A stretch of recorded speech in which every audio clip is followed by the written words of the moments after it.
Assalamualaikum warahmatullahi wabarakatuh. Apa khabar murid-murid?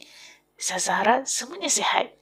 Selamat datang ke kelas sejarah tahun 5 bersama Saza Ain. Jom lawati channel Saza Ain in the house untuk mendapatkan video-video pembelajaran. Hari ini, Ustazah akan ajar tajuk Unit 2 Agama Islam di Malaysia.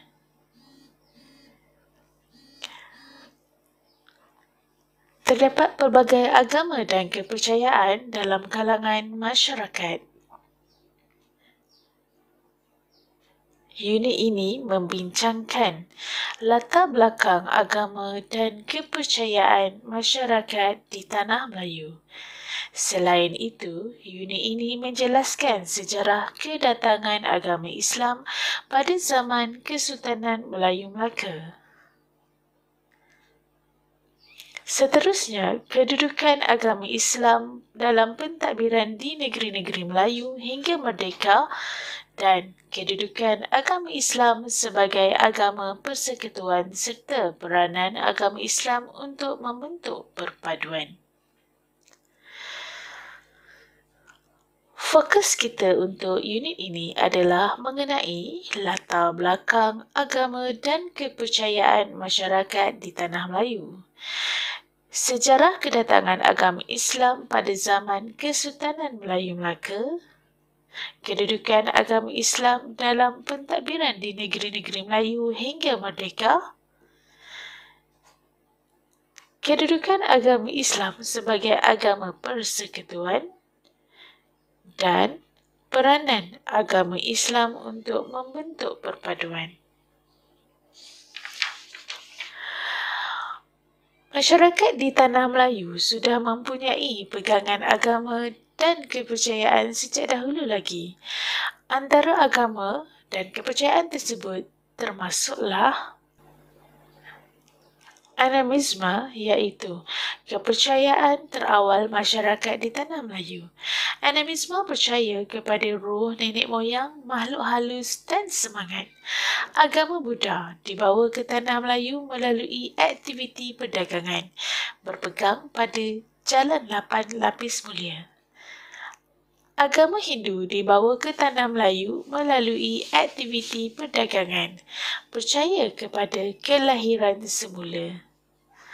Agama Islam dibawa ke Tanah Melayu oleh golongan pendagang, pendakwah dan ulama.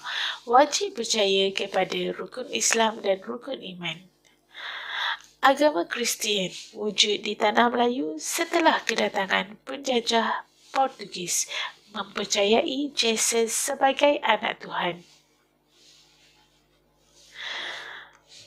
Murid-murid, animisme masih diamalkan hingga kini. Kedatangan agama Hindu, Buddha dan Islam mewujudkan masyarakat yang menganuti pelbagai agama di Tanah Melayu.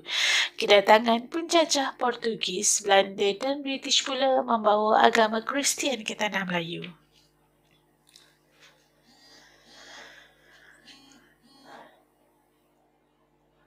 Penemuan batu bersurat di negeri Terengganu dan Negeri Sembilan membuktikan kewujudan agama Islam di Tanah Melayu. Sewaktu zaman Kesultanan Melayu Melaka, agama Islam mula tersebar. Batu bersurat bertarikh 1303 ditemukan di Sungai Teresat Kuala Berang membuktikan kedatangan agama Islam di Terengganu. Batu bersurat ditemukan di Penggalan Kempas Negeri Sembilan bertarikh 1467 membuktikan kewujudan agama Islam di Negeri Sembilan. Tahukah murid-murid, batu bersurat juga dikenali sebagai Parasasti? Perkataan Parasasti berasal daripada bahasa Sanskrit. Pada abad ke-15, Melaka muncul sebagai pusat perdagangan maritim yang terkenal. Pelabuhan Melaka menjadi pelabuhan entrepot dan merupakan destinasi persinggahan perdagangan Islam dan pedagang bukan Islam. Kedatangan agama Islam pada zaman Kesultanan Melayu Melaka didorong oleh beberapa faktor. Yang pertama, peranan pedagang Islam. Pedagang Islam dari negara Arab dan India menyebarkan agama Islam melalui kegiatan dakwah. Terdapat pedagang yang berkahwin dengan rakyat Melaka dan menyebarkan agama Islam kepada penduduk tempatan. Peranan ulama. Menurut hikayat Raja-Raja Pasai, agama Islam disebarkan di Melaka oleh ulama dari Mekah yang bernama Syekh Abdul Aziz. Ulama ini mengislamkan raja, pembesar dan rakyat Melaka. Peranan Sultan. Perkahwinan Megat Iskandar Shah dengan puteri Raja Pasai menyebabkan baginda memeluk agama Islam. Apabila baginda memeluk agama Islam, rakyat Melaka turut memeluk agama Islam.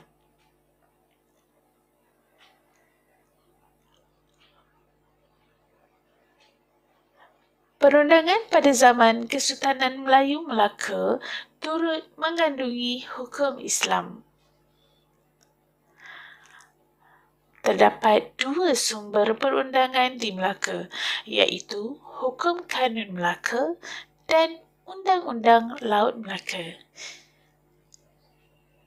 Mari kita lihat apakah Hukum Kanun Melaka.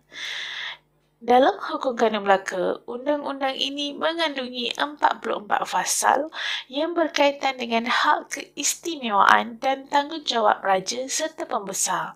Hukum Islam yang terdapat dalam undang-undang ini berkaitan dengan hukuman terhadap kesalahan jenayah, urusan jual beli dan kekeluargaan.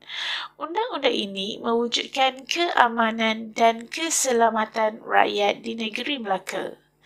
Manakala Undang-Undang Laut Melaka mengandungi 25 fasal yang berkaitan dengan peraturan di laut, tata cara berniaga dan berjual beli. Hukum Islam yang terdapat dalam undang-undang ini berkaitan dengan hukuman terhadap kesalahan jenayah. Undang-undang ini melancarkan aktiviti perdagangan, memberikan keyakinan kepada pedagang yang datang ke Melaka. Kedatangan agama Islam ke Tanah Melayu dibuktikan dengan penemuan arkeologi.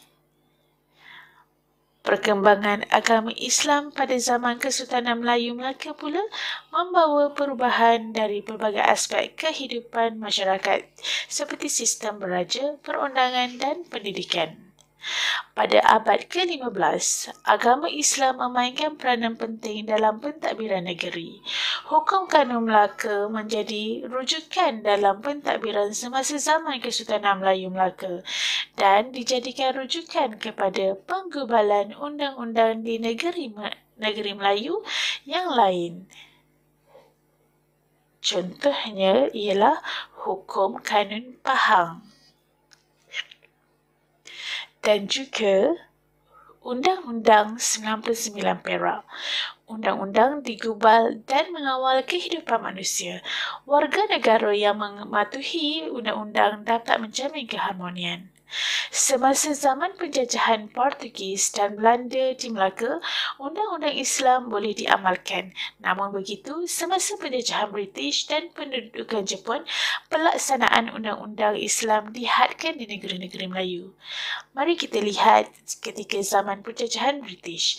Sultan menjadi ketua agama Islam dan adat istiadat Melayu di negeri masing-masing.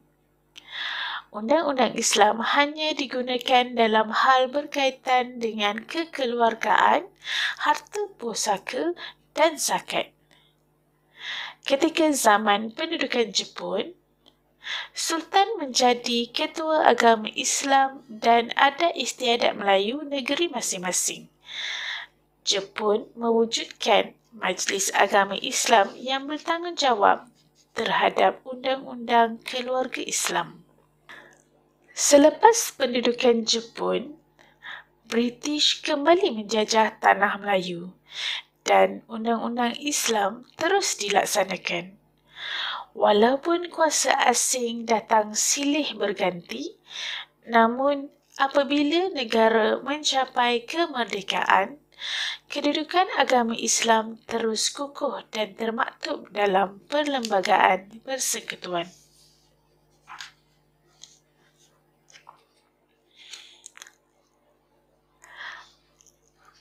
Agama Persekutuan Malaysia. Malaysia mempunyai identiti tersendiri dengan kewujudan pelbagai agama dan kepercayaan. Kepelbagaian ini menjadikan Malaysia kaya dengan adat, budaya dan warisan. Namun demikian, agama Islam ialah agama persekutuan yang termaktub dalam perlembagaan persekutuan. Sebagai rakyat Malaysia, kita perlu menghormati agama dan kepercayaan semua kaum agar perpaduan negara kekal terpelihara. Setiap agama menuntut umatnya mengamalkan nilai hidup yang baik. Larangan terhadap perbuatan yang tidak baik juga ditetapkan dalam setiap agama. Islam menuntut umatnya mengamalkan nilai sejagat dan nilai kemanusiaan untuk membentuk perpaduan demi menjamin kesejahteraan masyarakat. Mari kita lihat nilai sejagat dalam agama membentuk perpaduan, toleransi, bekerjasama dalam pelbagai untuk pekerjaan, menghormati tempat ibadat, tiada paksaan dalam beragama, kasih sayang, mengasihi dan mengasihani orang lain walaupun berbeza agama, membantu mereka yang memerlukan, kesederhanaan dari pelbagai aspek kehidupan seperti berbelanja, bercakap dan berpakaian, perdamaian, bermesyuarat untuk mendapatkan keputusan ramai, tidak menjadi pencetus kepada pergaduhan.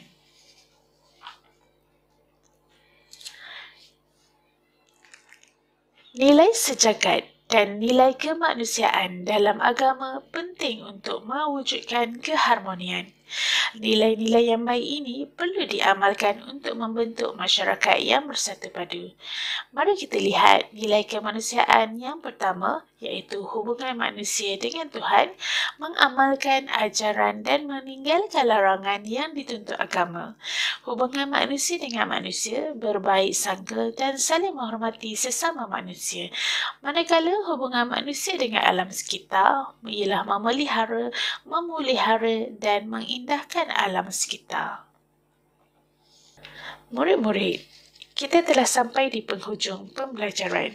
Unit ini memberikan pemahaman tentang perkembangan dan nilai agama Islam yang membentuk perpaduan di Malaysia.